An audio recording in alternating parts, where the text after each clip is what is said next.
Dear student, இப்போ exercise number 4.1ல 5th sum பார்க்க போகிறீங்க. இந்த 5th sumல என்ன கேட்டிருக்கான்னு பாருங்கள். A birthday party is arranged in third floor of a hotel. ஒரு ஹோட்டலில் தேர்ட் ஃப்ளோரில் பர்த்டே பார்ட்டி வந்து அரேஞ்ச் பண்ணியிருக்காங்க. 120 people take 8 trips in a lift to go to the party hall. If 12 trips were mad, how many people would have attended the party? அதாவது ஒரு பார்ட்டிக்கு போகிறாங்க, ஒரு பர்த்டே பார்ட்டிக்கு அரேஞ்ச் பண்ணியிருக்காங்க. தேர்ட் ஃப்ளோரில், ஒரு ஹோட்டலோட தேர்ட் ஃப்ளோரில் வந்து பர்த்டே பார்ட்டி வந்து அரேஞ்ச் பண்ணியிருக்காங்க. இப்போ என்ன பண்ணியிருக்காங்க, எல்லாருமே வந்து லிஃப்ட்டில் போகிறாங்க. சரிங்களா? லிஃப்ட்டில் 120 people, ஒரு 120 மெம்பர்ஸ் வந்து 8 ட்ரிப்பில், அதாவது லிஃப்ட்டில் வந்து ஒரு 8 ட்ரிப்பாக வந்து 120 people வந்து போகிறாங்க. அப்போ அவங்க என்ன கேட்டிருக்காங்க, 12 ட்ரிப்பு. அது வந்து ட்ரிப் வந்து இன்க்ரீஸ் ஆகுது. 12 ட்ரிப்பில் எவ்வளோ பீப்புள் வந்து இந்த பார்ட்டி ஹாலுக்கு போயிருப்பாங்க அப்படிங்கிறத நம்ம கண்டுபிடிக்கணும். சொல்கிறது புரியுதா? அப்போ இந்த சம்மை நீங்கள் ரீட் பண்ணி பார்த்தாவே தெரியும் எதை ரெண்டுத்தையும் நம்ம கம்பேர் பண்ண போகிறோம் அப்படின்ட்டு. எதை ரெண்டுத்தையும் கம்பேர் பண்ண போகிறோம்? ஒரு வேல்யூஸ்க்கு அடுத்து என்ன இருக்குது, ட்ரிப்பையும் பீப்புளும் வந்து நம்பர் ஆஃப் பீப்புளும் வந்து நம்ம கம்பேர் பண்ண போகிறோம். சரியா? அப்போ டேபிளில் நம்ம என்ன பண்ணிக்கலாம், number of people, trip in lift. சொல்கிறது புரியுதா? இப்போ நம்ம இங்கே கண்டுபிடிக்க வேண்டியது என்ன, எவ்வளோ ட்ரிப் அப்படிங்கிறத நம்ம கண்டுபிடிக்க போகிறோமா, எவ்வளோ பீப்புள் அப்படிங்கிறத நம்ம கண்டுபிடிக்க போகிறோமா? பீப்புள் தான் நம்ம கண்டுபிடிக்க போகிறோம். 12 ட்ரிப்பில் எவ்வளோ பீப்புள் வந்து அந்த பார்ட்டி ஹாலுக்கு போயிருப்பாங்க அப்படிங்கிறத நம்ம கண்டுபிடிக்கணும். அப்போது லெட் எக்ஸ் பி பீப்புள்ஸ் அப்படின்னு நம்ம ரைட் பண்ணி வச்சுக்க வேண்டியதான். நம்ம ஃபைன் பண்ண வேண்டியதை எக்ஸ் அப்படின்னு எடுத்துக்க போகிறோம். இந்த டேபிளர் காலத்தில் 2 வேல்யூஸ் கொடுத்துருப்பாங்க. இப்போ நம்பர் ஆஃப் பீப்புள் அப்படிங்கிறதுல 2 வேல்யூஸ் இருக்கும், ட்ரிப் இன் லிஃப்ட் அப்படிங்கிறது 2 வேல்யூஸ் கொடுத்துருப்பாங்க. சொல்கிறது புரியுதா? ப்ரொப்போர்ஷன் அப்படின்னாவே ஒரு 2 ரேஷியோவை கம்பேர் பண்ணுறது, ஒரு 2 திங்ஸை கம்பேர் பண்ணுறது தான் வந்து ப்ரொப்போர்ஷன், ரேஷியோ. அதில் 2 ரேஷியோவை கம்பேர் பண்ணுறது தான் ப்ரொப்போர்ஷன் அப்படின்னு சொல்லுவோம். சொல்கிறது புரியுதா? அதாவது இப்போ A:B, நெக்ஸ்ட்டு C:D அப்படின்ட்டு இருக்குன்னு வச்சுக்கேன். இங்கே 2 ரேஷியோ இருக்குல்ல, இந்த 2 ரேஷியோவும் கம்பேர் பண்ணுறது நம்ம என்னென்னு சொல்லுவோம் அப்படின்னா ப்ரொப்போர்ஷன். இந்த சிம்பிளுக்கு பேர் தான் ப்ரொப்போர்ஷன். சொல்கிறது புரியுதா? இப்போ first number of people 120 people சொல்லியிருக்காங்களா. 120 பீப்புள் வந்து எத்தனை ட்ரிப்பில் போயிருக்காங்க, 8 ட்ரிப்பில் போயிருக்காங்களா? அடுத்தவங்க என்ன சொல்லியிருக்காங்க, 12 ட்ரிப்பு கொடுத்துருக்காங்க, பீப்புள் கொடுக்கல. இப்போ பீப்புள் கொடுக்கல, நம்ம கண்டுபிடிக்கணும். அப்போ எக்ஸ்னு வச்சுக்கலாம். இதுக்கான ட்ரிப்பு எவ்வளோ கொடுத்துருக்காங்க, 12 ட்ரிப்பு. இப்போது ஃபஸ்ட்டு இந்த டேபிள் நம்ம அரேஞ்ச் பண்ணிட்டோம். நெக்ஸ்ட்டு இது டைரக்ட் ப்ரொப்போர்ஷனா அப்படிங்கிறத நம்ம கண்டுபிடிக்கணும். நமக்கு என்ன கேஸ் தெரியும், கம்பேர் பண்ணுறப்போ அந்த 2 திங்ஸை கம்பேர் பண்ணுறப்போ இன்க்ரீசஸ் ப்ளஸ் இன்க்ரீசஸ்னு வந்துச்சுன்னா அது டைரக்ட் ப்ரொப்போர்ஷன். வேறு எப்படி வரலாம், டிக்ரீசஸ் ப்ளஸ் டிக்ரீசஸ் அப்படின்னு வந்தாலும் அது டைரக்ட் ப்ரொப்போர்ஷன். இப்போ நம்ம கம்பேர் பண்ணி பார்ப்போம். இப்போது number of people, trip in lift. சரியா?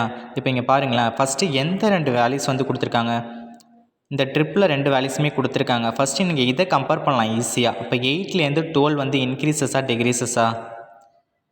8 ட்ரிப்லேருந்து 12 ட்ரிப் இருக்குது, அப்போது இன்க்ரீசஸ்.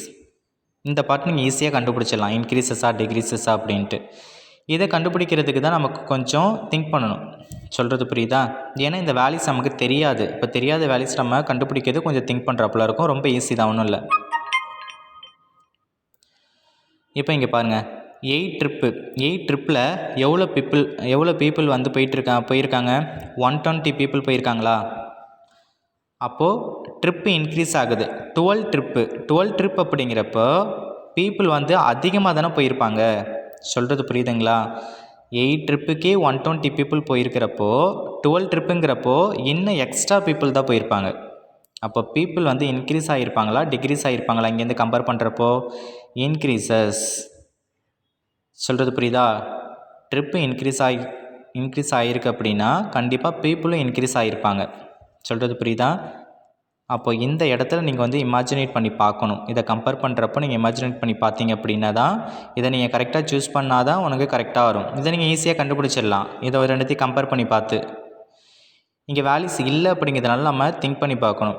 சொல்கிறது புரியுதா? இமேஜினேட் பண்ணி பார்த்துட்டு இன்க்ரீசஸ் வருமா டிக்ரீசஸ் வருமா அப்படிங்கிறத இங்கே அஸ்யூம் பண்ணணும். இப்போ நீங்கள் ஈஸியாக கண்டுபிடிச்சிடலாம். ரெண்டுமே இன்க்ரீசஸாக இருக்குது. சொல்கிறது புரியுதா? ரெண்டுமே எப்படி இருக்குது? இன்க்ரீசஸாக இருக்குது. ரெண்டுமே இன்க்ரீசஸாக இருந்துச்சு அப்படின்னா இந்த சம்மில் நமக்கு என்ன ப்ரொப்போர்ஷன் கிடைக்கும்?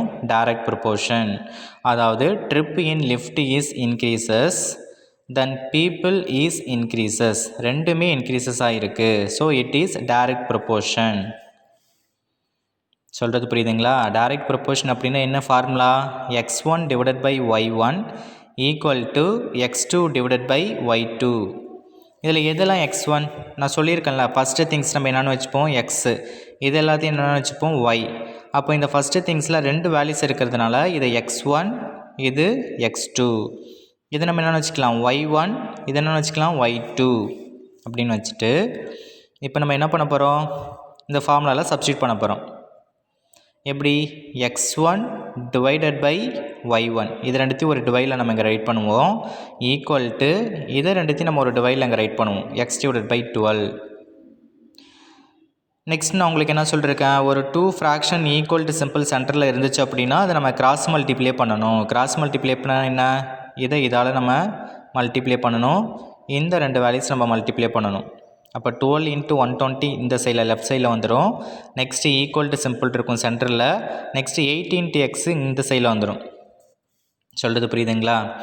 இப்போ நம்ம ஃபைண்ட் பண்ண வேண்டிய எக்ஸுங்கிற வேரியபிள் இந்த சைடில் இருக்கிறதுனால ஸோ இது ரெண்டுத்தையும் நம்ம என்ன பண்ண போகிறோம்? இன்டர்சேஞ்ச் அப்படின்னா இடமாற்றம் பண்ண போகிறோம். அதாவது 8 × x இதை அப்படியே எடுத்து இந்த சைடில் லெஃப்ட் சைட்லையும் இதை அப்படியே எடுத்து ரைட் சைட்லையும் ரைட் பண்ண போகிறோம். அவ்வளோதான். எந்த ஒரு சேஞ்சஸுமே இல்லை, ஜஸ்ட்டு இடமாத்திரம், அவ்வளோதான். இப்போது நெக்ஸ்ட் ஒன் பாருங்கள். இப்போ எக்ஸுங்கிற வேல்யூஸ் நம்ம ஃபைண்ட் பண்ணணும். அதை அப்படியே வச்சுக்கிங்க. 8ங்கிறது மல்டிப்ளேயில் இருக்குது, இங்கே போகிறப்போ டிவைடில் மாறும். இந்த சைடில் உள்ள வேல்யூஸ் அப்படியே நியூமரேட்டரில் இருக்கும். இப்போ நம்ம கேன்சல் பண்ணலாம். 1 8 சார் 8. எத்தனை 8 சார் வந்து 120 கிடைக்கும்? 15 8 சார் 120. சொல்கிறது புரியுதா? தெரியாதவங்க என்ன பண்ணிக்கலாம்? 2 டேபிளால் சின்ன சின்னதாக நீங்கள் கேன்சல் பண்ணி பார்த்துக்கலாம். இங்கே டினாமினேட்டர் 1 ஆகிடுச்சு. அப்போ நியூமரேட்டர் மட்டும் மல்டிப்ளை பண்ணோம் அப்படின்னா நமக்கு ஆன்சர் கிடச்சிரும். அப்போ 15 × 12. 15 × 12 நமக்கு என்ன ஆன்சர் கிடச்சிருக்கு? 180. இப்போ x = 180 அப்படிங்கிற ஆன்சர் கிடைக்குதா? Therefore 180 people have attended the party. அப்போ 12 ட்ரிப்பில் எவ்வளோ பீப்புள் வந்து போயிருந்திருப்பாங்க அந்த பார்ட்டி ஹாலுக்கு? 180 பீப்புள் போயிருப்பாங்க. சொல்கிறது புரியுதுங்களா? அப்போ இது போல் சம்மில் ஃபஸ்ட் நீங்கள் என்ன பண்ணணும்? நம்ம என்ன கண்டுபிடிக்க போகிறோமோ அதை எக்ஸ் அப்படின்னு ரைட் பண்ண போகிறீங்க. நெக்ஸ்ட்டு வந்து டேபிளர் காலம் ஃபார்ம் பண்ண போகிறீங்க. டேபிளர் காலத்தில் 2 திங்ஸ் வரும். ஒரு சம்மை நீங்கள் ரீட் பண்ணாவே தெரிஞ்சிடும் எந்த 2 திங்ஸ் அப்படின்ட்டு. அந்த 2 திங்ஸ் எடுத்து ரைட் பண்ண போகிறீங்க. அந்த 2 திங்ஸில் ஒரு திங்ஸ்க்கு 2 வேல்யூஸ் கொடுத்துருப்பாங்க. சொல்கிறது புரியுதா? அதில் x1 x2 y1 y2ன்னு எடுக்க போகிறீங்க. இப்போ நெக்ஸ்ட்டு கம்பேர் பண்ண போகிறீங்க. கம்பேர் பண்ணிவிட்டு இந்த ஃபஸ்ட்டு திங்ஸில் இங்கே என்ன வருது? இன்க்ரீசஸ் வருதா டிக்ரீசஸ் வருதான்னு பார்க்கணும். அதே போல் இங்கே கம்பேர் பண்ணுறப்போ இன்க்ரீசஸ் டிக்ரீசஸ் அப்படின்னு பார்க்க போகிறோம். இதுலேயும் உங்களுக்கு ஈஸியாக ஒன்று சொன்னேன். என்ன? எந்த 2 இதில் இந்த திங்ஸில் பார்த்தீங்க அப்படின்னா உனக்கு வேல்யூஸ் ரெண்டுமே கொடுத்துருக்காங்க. அப்போ ஈஸியாக நீ வந்து இன்க்ரீசஸ் டிக்ரீசஸ்ன்னு கண்டுபிடிச்சிடலாம். இதில் வந்து ஒரு வேல்யூஸ் கொடுக்காததுனால நம்ம ஜஸ்ட் ஒரு இமேஜினேட் பண்ணணும். கம்பேர் பண்ணி இமேஜினேட் பண்ணிவிட்டு அதுக்கப்புறம் இன்க்ரீசஸாக டிக்ரீசஸாக அப்படின்னு கண்டுபிடிச்சிருவோம். ரெண்டுமே சேமாக இருந்தால் நம்ம என்னென்னு போடுவோம்? அது டைரக்ட் ப்ரொப்போர்ஷன். ரெண்டுமே இன்க்ரீசஸாக இருந்தாலும் டைரக்ட் தான், ரெண்டுமே டிக்ரீசஸ் இருந்தாலும் டைரக்ட் ப்ரொப்போர்ஷன் தான். அதுக்கான ஃபார்முலாஸ் ரைட் பண்ண போகிறோம். இது டைரக்ட் ப்ரொப்போர்ஷனுக்கான ஃபார்முலாஸு.